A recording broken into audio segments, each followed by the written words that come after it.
Peter Noone became an international teenage superstar as the lead singer of the English pop band Hermits. Hit songs like I'm Into Something Good, What a Wonderful World, and There's Kind of a Hush all became soundtrack songs to baby boomers worldwide. Well, here's a newsflash. Peter is heading back out on tour singing all of his great songs. I want you to welcome back to the show, Peter Noone.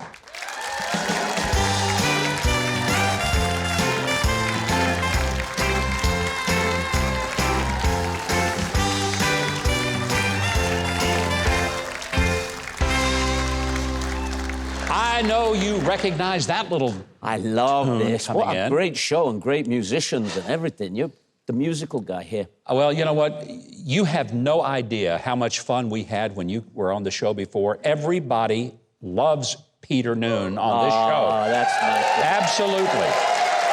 I've told our audience, I said, not only do you still sing like you did when you were 15 years old, but you're one of the nicest guys that I've ever met in show business. Maybe I'm a good actor. Well, you're a really good one. Let's give you an Oscar and be done with it. You know, I'm living the dream, really. When you think of it, I was 15. I had a little band in my neighborhood. Everybody gave us a break.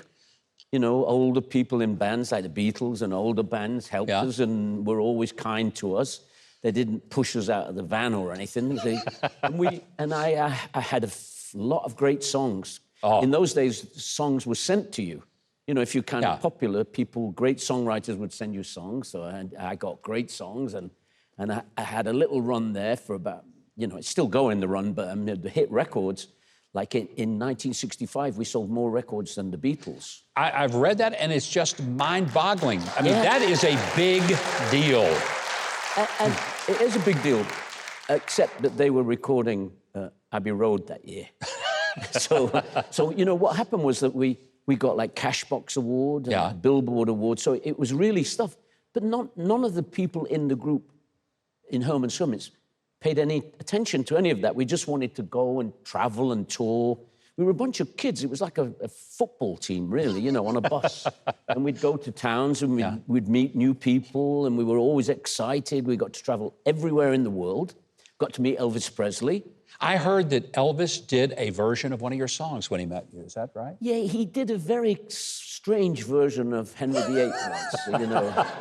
It was like that Henry the Comedian's version, you know.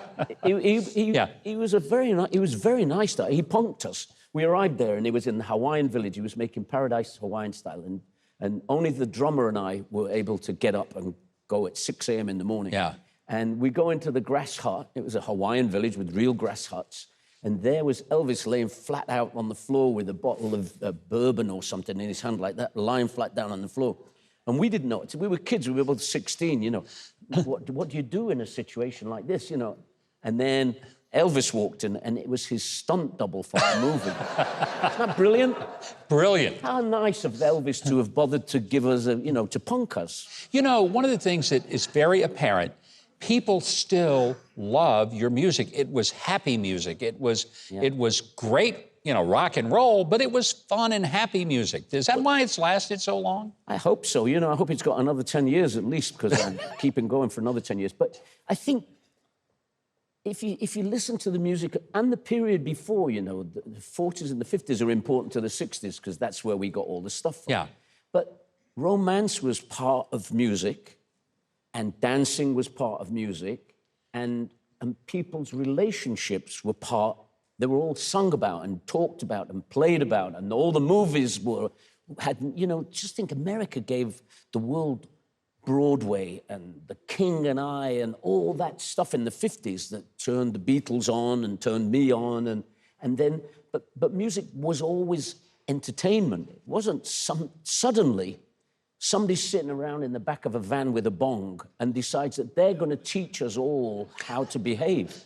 And I think that music was better served when you could imagine the situation. You know, it could be under the boardwalk, or it could be on the beach or something. Yeah. And you could travel in it, and you could use your own imagination, and nobody ever got punished or hurt or anything in a song. Maybe it's why the music has done so well.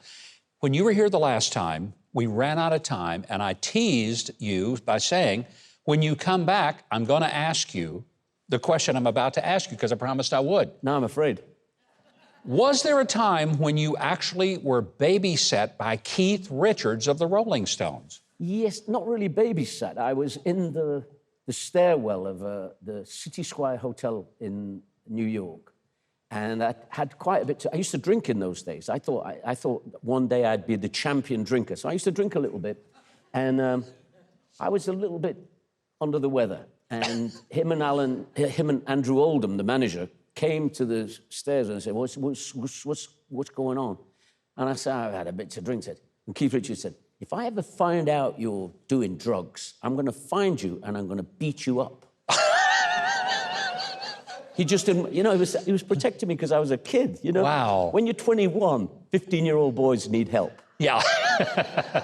I just think it's great that of all the people in the rock and roll world, the one that lended you protection and gave you what would be parental advice, Well, was Keith Richards, for heavens. But then, once again, he's a very good actor. All the Stones are really, really nice guys, and they've had to present themselves as being like these mean-spirited people, but they're actually pretty cool guys and nice. Well, they couldn't be any cooler than you, and I want to ask our audience, look, I know you want to get connected to Peter Noone. He's got an incredible concert schedule. All of 2022, he is going to be on tour, and you can get his great music, even if you can't get to a show, which I hope you can, because in person he's amazing. But if you can download the music of Herman's Hermits, it will just bring back the best memories. Some of you need those memories. I really believe it. So you can go to Huckabee.tv. We have a connector to everything about Peter Noone.